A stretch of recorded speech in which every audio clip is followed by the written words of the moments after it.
All right, Mr. D, let's talk about urban sprawl and wildlife. We know you like to talk about wildlife. I like to talk about wildlife. I do, All right. and it can be a very expensive situation. I sure. ran across some old numbers I came up with a few years ago about deer. Okay. Deer by far are the most costly urban wildlife animal for us. I mean, several years ago, some of the numbers that I ran across were like we had 1.5 million deer auto collisions per year. Now I know that's not all in urban areas, Sure. but that's where most of the cars are.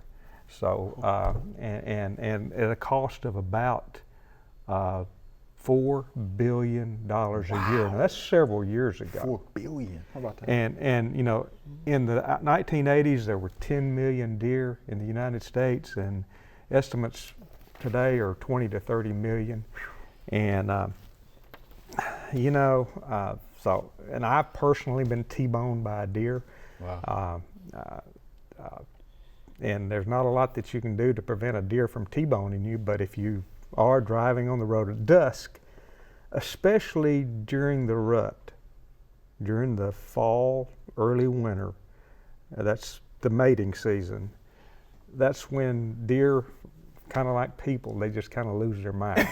You know, they don't have any common sense, and you know, if you happen to see a deer's eyes in the headlights, it's better to have your lights on bright. Huh.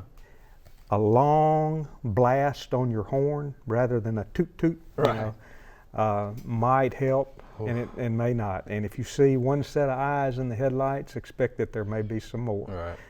Most, you know, raccoons can really be a problem. Snakes, and most of them will have the same recommendations for exclusion. They'll talk about using hardware cloth to kind of keep them from getting down your chimneys. If you've got a chimneys, I've known of raccoons that have gotten in people's chimneys and raised a family. And along with a family of young raccoons, they brought fleas to the house. Oh man. Okay. And you know, that can really be a problem. So excluding them if you can. Be very careful. If you have one in your chimney and you put your exclusion, the hardware cloth on there where it can't get out, that can be a problem, as you can well imagine. Yes. Same thing under your house or things like that. I've had experience walking up to a house and the door, the trap door under the house is open, and so I need to close that. So I close it, and a few weeks later there's an odor emanating from the house, and you got a possum under there that got into the heating HVAC system, and so and got electrocuted, and you know. And so if you have critters in your attic or in your chimney or under your house, figure out a way to get some lights under there and some loud music, country music I prefer, loud country music, and give it a little time before you put your exclusion in. Right. You might also want, even when you put your exclusion mechanisms up, you may want to have a trap in there, a live trap with some bait in it, just in case, they get hungry, and you might actually then go check it in a day or two, and you may have one in a trap that you luckily can get out of there. But common sense, I don't think they like chrysanthemums. I don't think deer like chrysanthemums. So try to plant plants that they don't really like. Vegetable garden, you know, they tend to like Buffet. a lot of the same things. That's Buffet. right. It's a buffet. It's a deer buffet. You know, they like the same things we do, and electric fences, and along with the frightening, the music and lights and stuff like that might help where that's concerned.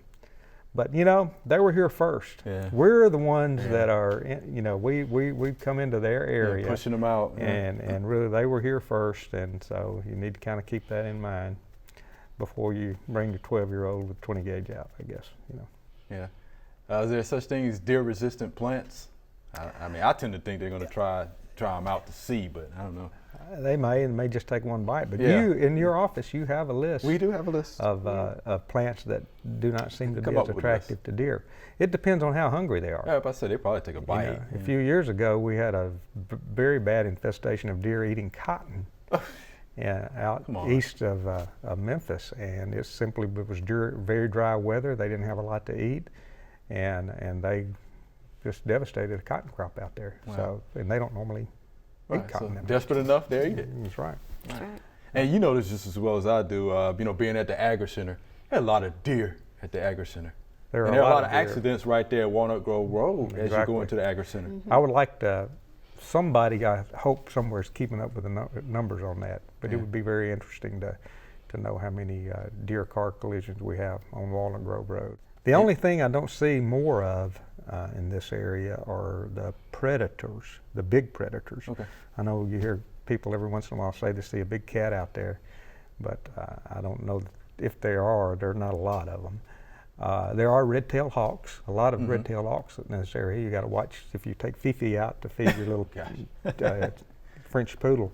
You better look out because there are a lot of pretty large predators, flying predators. I don't see many eagles, but there are a lot of hawks, different kinds of hawks. We have Mississippi kites that are very common out in the Agri Center area. Okay.